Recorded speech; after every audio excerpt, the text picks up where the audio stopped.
This is Lady Myya. Hello, you guys. Okay, so we're back with another podcast.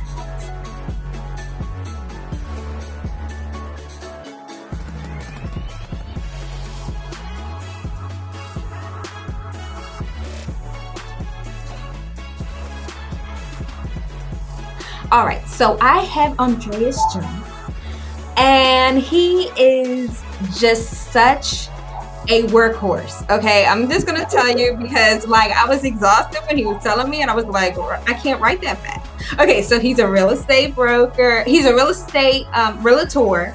He is an ordained minister. He is a motivational speaker and a podcaster, you guys. Okay, so yes, exhaustion, a lot. But I will say that he's got a whole lot to say, and it's things that we actually need to hear for today in this day and time. And I think, this is the time to actually hear this, just make sure you just really, really hone in to what he has to say, because he has a lot of knowledge, and he's just doing big things, and he's trying to get a lot of people on board to do something different with their lives. If you didn't have a millionaire mindset before, you will after you talk to him. Come on now. Well, thank you so much, sir, for joining us. Well, thank you for inviting me. I appreciate it. Thank you for taking it. Okay, thank you. So my first question would have to be, okay, so what made you even get all this done, or have this millionaire mindset? What happened? Well, I guess I kind of finally got tired of depending on other people and getting laid off of jobs and going to work and couldn't stand being at work because, I hated the job, but I just needed the money. I had to, take care of my family, I had to pay bills and all these things. And, one day I said, you know what, let me go get my real estate license. It was always something I wanted to do, was get my real estate license. And I went and got my license and everything. And then all of a sudden when I got my license, I figured out or learned along the way that these people don't give you business. I got to find my own business. But I can't find my own business and work a full-time job too. And I was trying to do both.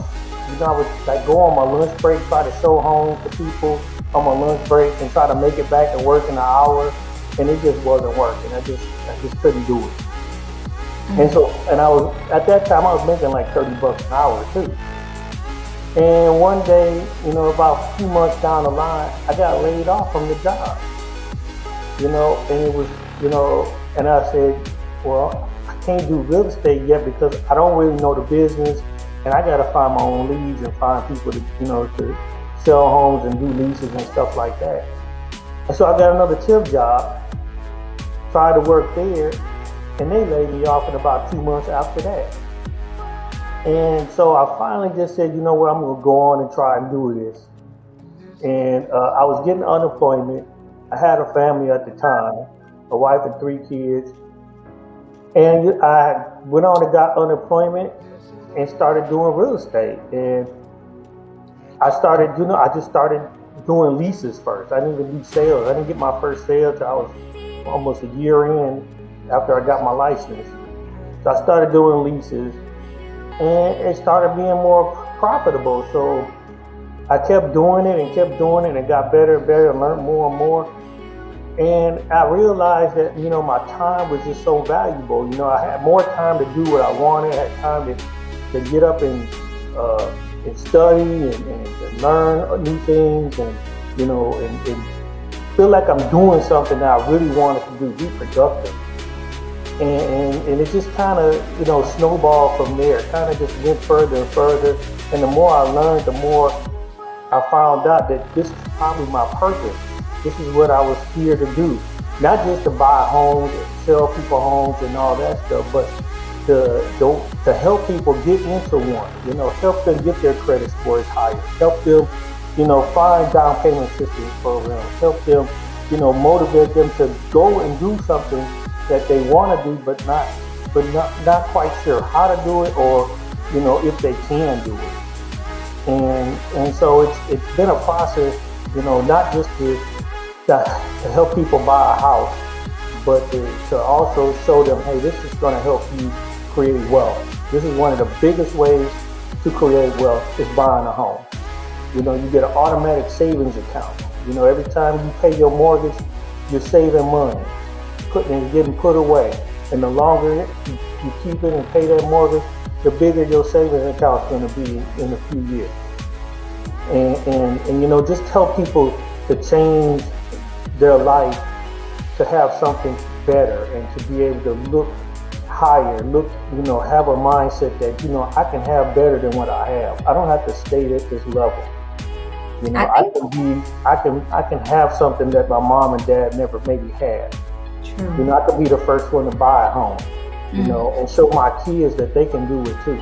Use their wealth generationally, let it pass down to your children, your grandkids, and so it's all turned out into more than just, buying and selling a house. It's more to change people's mindsets on what they can have and what their purpose here in life is. Right. No, I love that because, most of the people that I do know are like ready.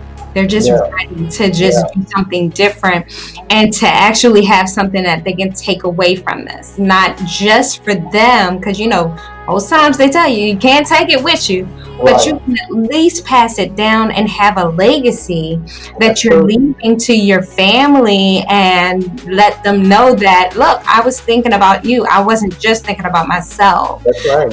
different things like that. And it's just like a lot of people don't look at that as being something, well, I work all this time to make this happen, and Yeah, here it is.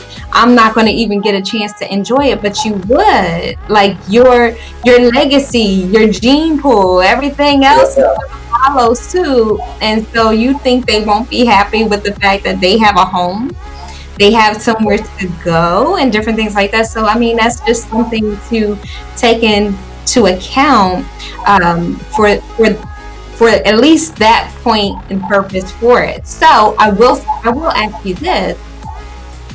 Okay, so we got the realtor, and then we got the other hats. Okay, I'm gonna try to yeah. get through as many hats as possible. Okay, But I'm gonna leave the ministry at the end, okay? Because I'm okay. pretty sure we can really go on some stuff.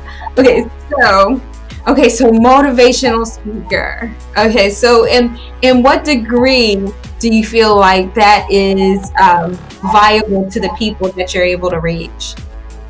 Well, I'm trying to reach those people who want something, want to change in their life.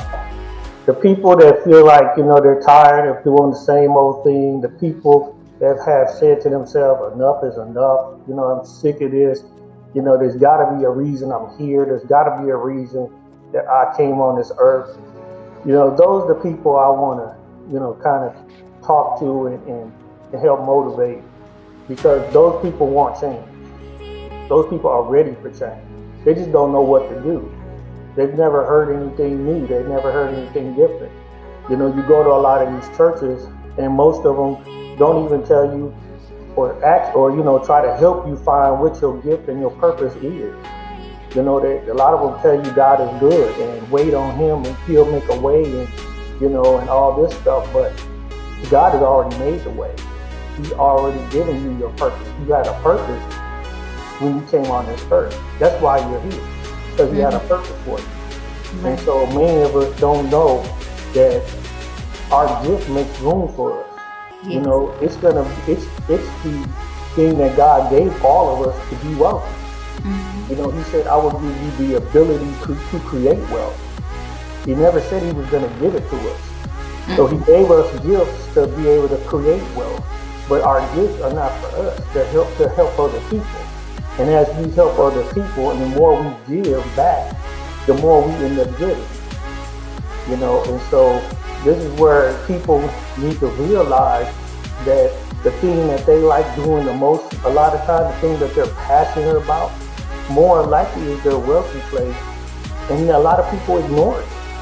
And, and they feel like they got to have all this money, and they got to, I don't have the time, and, and make all these excuses for not doing it. But yet, if they just started off where they are and let things happen as time goes on, you will be more successful and you'll feel more fulfilled in life because you're doing something you love doing. Right. And it's amazing that God did this because He gave us all a gift to do something to become rich, to become wealthy. The people are going to pay you to do something you love doing. And that's the amazing thing about God because He thought of everything. He eliminated all the excuses that we can come up with.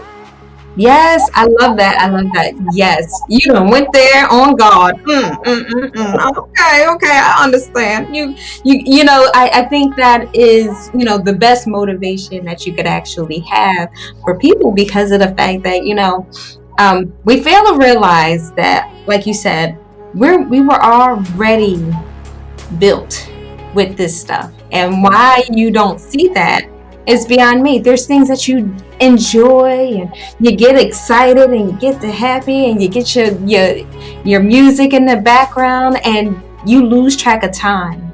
That is your purpose usually, 9 times out of 10. And it's just like, life gets in our way. Life gets in our way. It does. It does. We're so consumed on surviving that we can't even sit down and really enjoy the things we really like to do. Right. Because we're in survival mode all the time. Yeah. But I mean, when you have, and that too is just a distraction, and that's not a God. You allow that to happen. I don't know what to tell you on that one. But people need to know the laws and the principles God laid out. God gave us to be successful, to have success, to be able to be wealthy. Because there's principles to everything. That's what God gave us principles for. There's things that He told us, if you do this, things will work.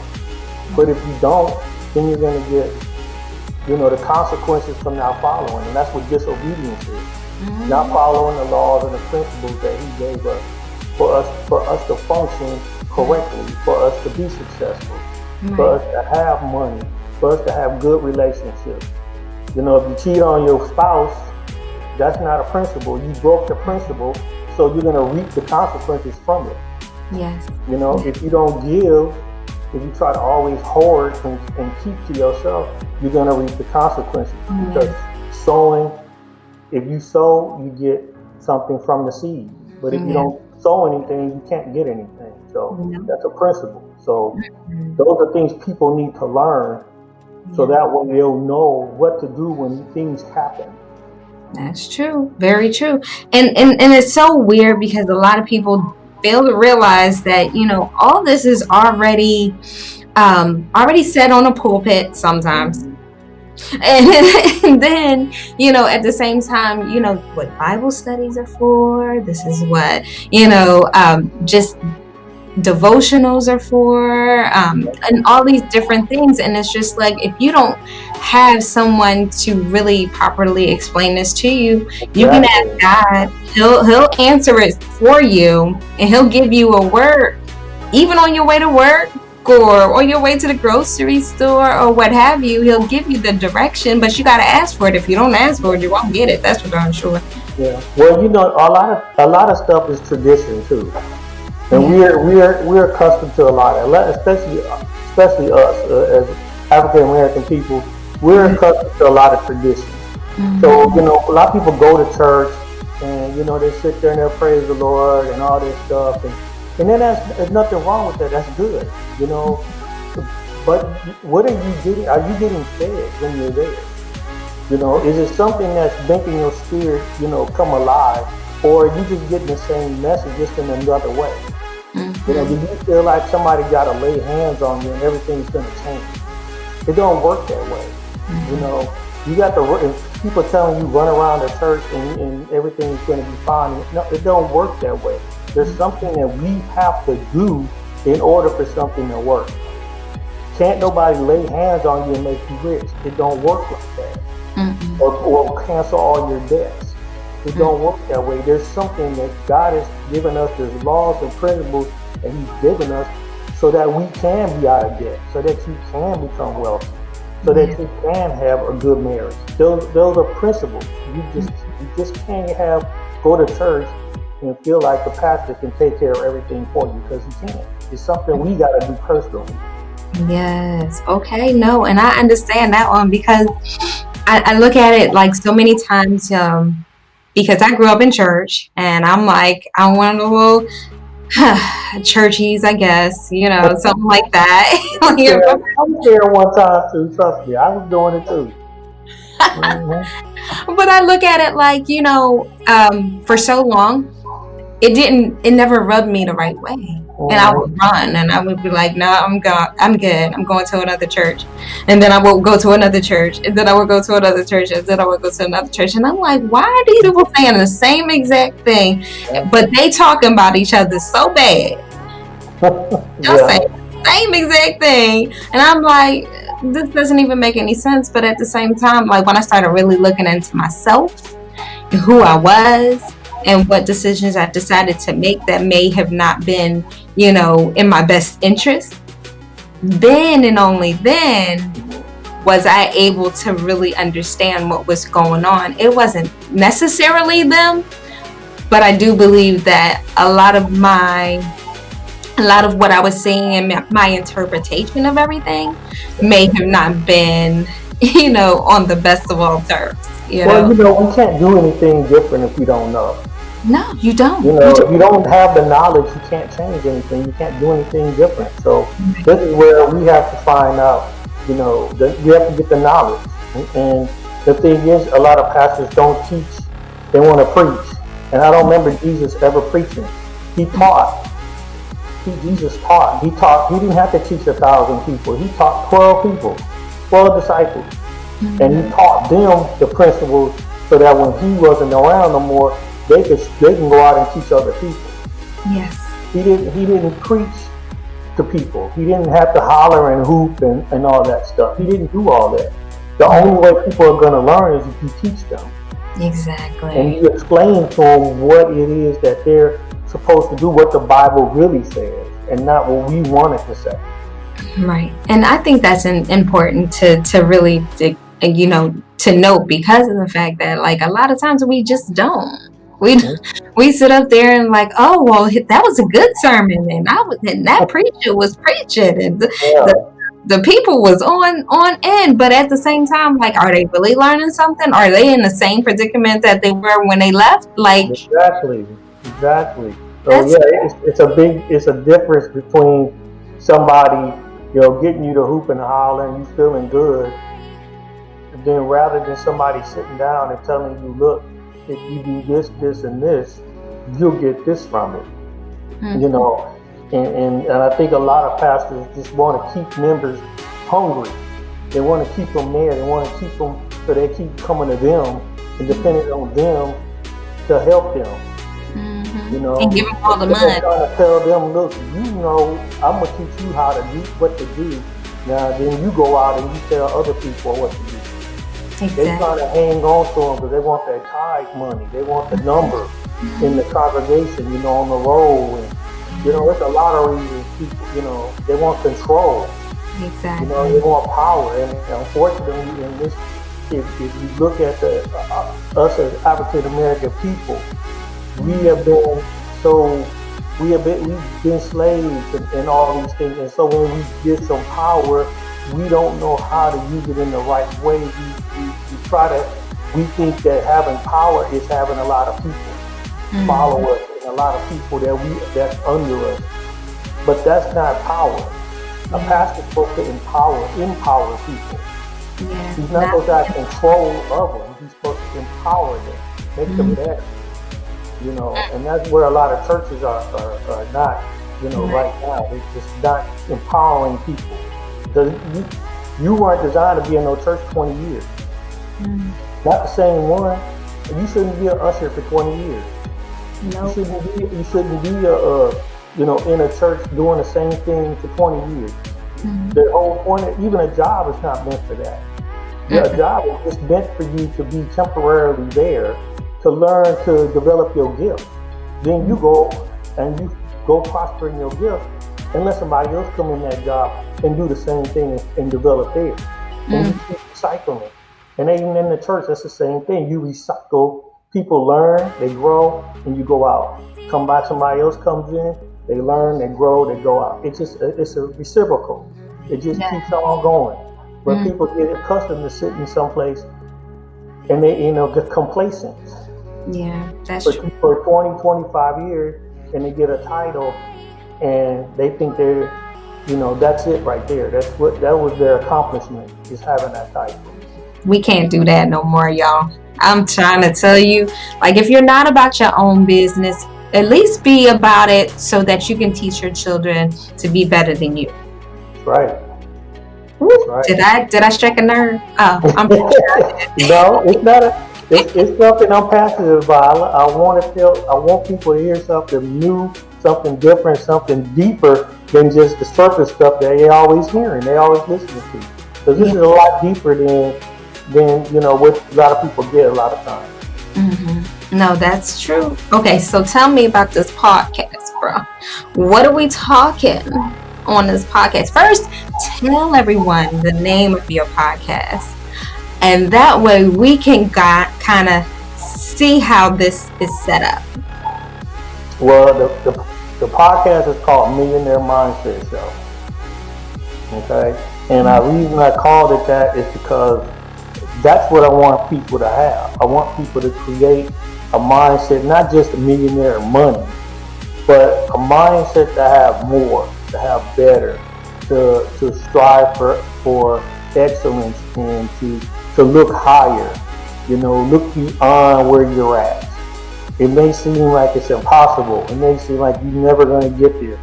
But if you do the right things and you keep on it, you can stay consistent, eventually it's going to work out for you. But there's things that we all have to do in order to get there, and sometimes it just takes time.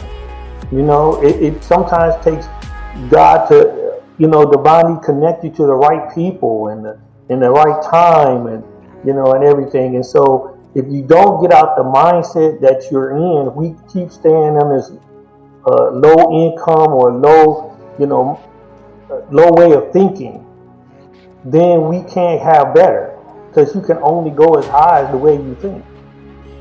So if you still want to stay in the mindset that, making 50,000 is a good achievement and I'm good and my life is okay, well then you'll never get to much more than that, because that's where you're comfortable. And many times when we want to do something better, or we want to go to strive for something higher, it's going to have to be out of our comfort zone. We're going to have to do something that we really don't want to do or didn't like doing. And to be honest with you, I'm not a person that always liked to be in front of the camera and people watching me and looking at me and things like that. I was always kind of a person that sat behind the scenes and, just kind of went with the flow. If I go into a church, I sit in the back. It's not because I don't want to sit in the front or be heard, but I just not want that people staring at me, looking at me, all that stuff. So, and that's the way I used to be. I just quiet. They call it shy, whatever you want to call it. But I would never get hurt if I don't say something. Squeaky will get hurt, sir. Yes, sir. I can't impact people's lives if I'm quiet. True. So I went out of my comfort zone to do this radio show, to be heard, so I could tell people and help people, not just me, but I bring people on like you do to kind of, tell their story, to tell other people, look, you can do this too. I came from this and I'm here now, but I didn't do it because I was, I had all the privileges of growing up, or, my parents had money, or, I came from feeble beginnings. But, God has made a way for me to get to where I'm at now. And you can do that too. So that's the whole point, is that let other people see that there's people out here that have gone through the struggle and also made and accomplish big things too.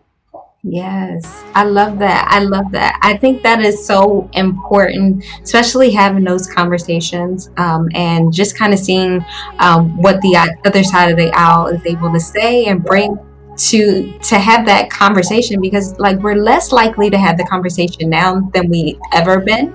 And it's kind of weird because like we have a lot more time and room to have it. So it's just like, Yeah, why are we not having this? yeah. But I Well, understand. it's a lot of right now. It's a lot of a struggle, a lot of things going on with COVID, and things like that. So yeah, people are so consumed on their circumstances. But like I said, the podcast is basically just to kind of ignite people or kind of let people see that hey, they're nobody special. We ain't nobody special. You know, we've all been through some stuff. And I got a testimony just by everybody else does. But we've all been through some stuff. But yet we all made a decision that we wanted something different. We wanted something better. And that's what most people have to do. Just make the decision that look, I'm not gonna live like this no more. I'm gonna have more. I'm not gonna even try. I'm gonna do it. Because trying gives you an excuse to say you try that you went to try to do it and it didn't work. So give you a reason to quit. True, very You true. know, so you gotta have the mindset that I'm going to do this. I'm going to succeed. Mm-hmm. And the one thing I want people to know too is that you don't have to go to college and get a degree to be successful at something. Right. You can do something without a high school diploma. I'm not encouraging people not to get it or to graduate or not even to go to college. But if you don't make that an excuse to not be productive, not produce or be working on your purpose. Because you can do your purpose and not be college educated. You True. may find out what your purpose is and go to college to develop that purpose. Mm-hmm. But you don't necessarily have to go to college in order to do your purpose. Mm-hmm. So I just want people to know that, wherever you are right now, you can have better. Right. No. Okay. So, and you saying that, of course, you're teasing me with that testimony, and I'm like, okay, we only got like an extra 5 minutes. I'm just gonna give it to us. And so, but I think it's really really awesome for you to have to have the willingness to even talk to people right now about this, and at least let this be a topic of discussion amongst people like-minded. At least you try to be like-minded with those Yeah. individuals and different things like that, and see what would actually be bring you guys together as a whole. So okay, testimony time, sir. Well, I mean, I was, I grew up, when I was little, I had epilepsy. And I was a little baby and they didn't even know what it was back then. And as I grew up, I had to take medicine every day to control it. So I would have seizures and things like that. So I started off with that. And then my father, he passed away when I was around 10 years old. Basically, my mom raised us, for the most part, and so I grew up without a father. I got caught up in drugs. I started smoking drinking when I was like 15 years old, and really I was just trying to be part of the crowd. At first they were trying to keep me away from them. They said, you don't do this kind of stuff. It's not you, and all that stuff. And I just, I didn't understand why they kept pushing me away. And I just wanted to be part of that crowd so much that I ended up doing what they was doing, and just to be part of what they, part of them, and to be included. And so I went through that time. I went to the military when I was 19. Well, actually, let me backtrack. I had a child when I was 17, and then I had another child at 18, and then I went to the military when I was 19, and I went to Desert Storm, Operation Desert Storm back in 1990. I went to that, And while I was there in the military, that's what people do. They smoke and they drink a lot. Most, a lot of people. I ain't say most, but a lot of people do that.